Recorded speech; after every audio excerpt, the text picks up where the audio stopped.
Hey, hello, leaders. This is Paul Grau Jr., and welcome back to Run to Your Leadership Challenges. So today, I want to talk about something that I would consider one of the biggest leadership challenges, but it's a challenge that can actually become one of your best opportunities, and it has the chance of becoming one of the best success stories that you can have as a leader. And that is leading a quote unquote bad employee. You know, it's those employees that you inherit that other people tell you, oh, they're terrible and they're a bad employee. But the thing is, maybe nobody's ever told them that they're a good employee, or maybe somebody's never told them the potential that they have. Maybe they just haven't had a great leader who can see their potential and see that they can do great things. So let's go back to The Vault, Season 1. This was originally Season 1, Episode 65. So we're going back 6 years here. But this is really a great episode, and I hope you enjoy it. Here we go.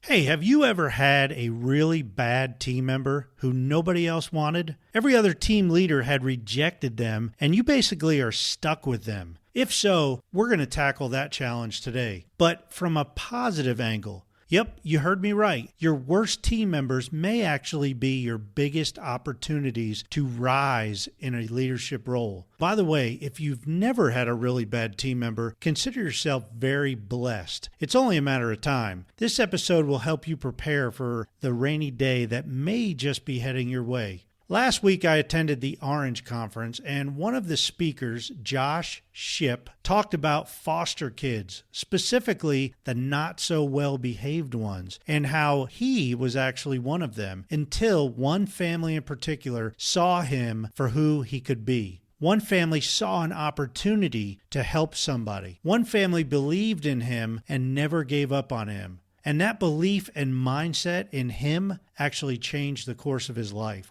Well, you know what? Leadership is the same way in many aspects. We can't necessarily always pick who's on our team and who we lead. Many times, we simply need to suck it up and lead them to the best of our abilities. Even the lousy team members, the ones with the bad attitudes, the ones with the lack of skills, the ones with lack of personality, and the lazy ones, the mischievous ones, you know what I mean, the ones that just don't ever seem to listen or do what they're told. You probably know exactly who I'm talking about on your team right now. Well, like it or not, they are ours to lead, and they can either make us or break us if we're not careful. In reality, these troubled team members take a lot of our time and resources. But if you take a few minutes to look back on all the things that you've learned from having them on your team, I think you'd be pretty surprised. Our troubled team members actually teach us a lot about leadership and how to lead more effectively. Leadership will never be a one-size-fits-all process. And quite frankly, if you think it is, simply look at your troubled team members. You need to lead them differently to allow their gifts to shine. And yes, you know what? They all have gifts. It's just more difficult to discover their talents because all too often nobody has ever really tried to work with them long enough to discover their gifts. Even leaders, even the best leaders, just simply give up on these people because they're too much of a hassle. So today, I would like to encourage you not to give up on your troubled team members. You know, the ones with the really bad attitudes, the ones that are the thorns in your side. Instead of giving up on them or giving into them in some cases, I'd like to encourage you to look beyond what you see on the surface and start meeting them where they are. Under all that bad attitude and trouble may just be one of the most loyal and dedicated workers you have on your team.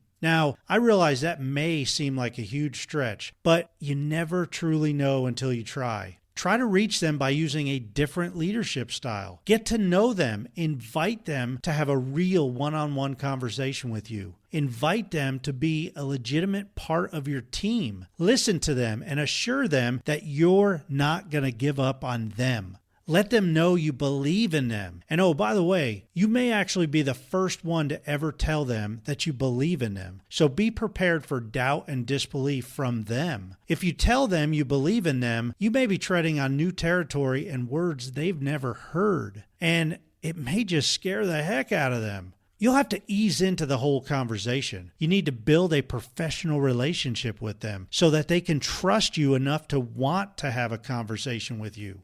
Hey, if this seems like a lot of work, all I can say is welcome to the real world of leadership. The leadership that you don't get to pick and choose your team members. Leadership can be fun, challenging, disheartening, very frustrating, and simply very, very difficult. And that could all happen in about 5 minutes. So I encourage you today to run to your challenging team members and uncover the new opportunities that may be buried underneath all that bad attitude and behavior. Thanks again to all the people who put on the Orange Conference, and especially to Josh Shipp for inspiring this episode today. Hey, as always, be sure to subscribe and or enable your Alexa flash briefing so you never miss another episode. If you like this episode, please leave me a 5-star review, and I'd really love it if you shared this briefing with friends, coworkers, and every leader you know. Feel free to contact me directly at Paul Grau, that's PaulGrau, at currentleadershipcoaching.com. Thank you, and until tomorrow, run to your challenges.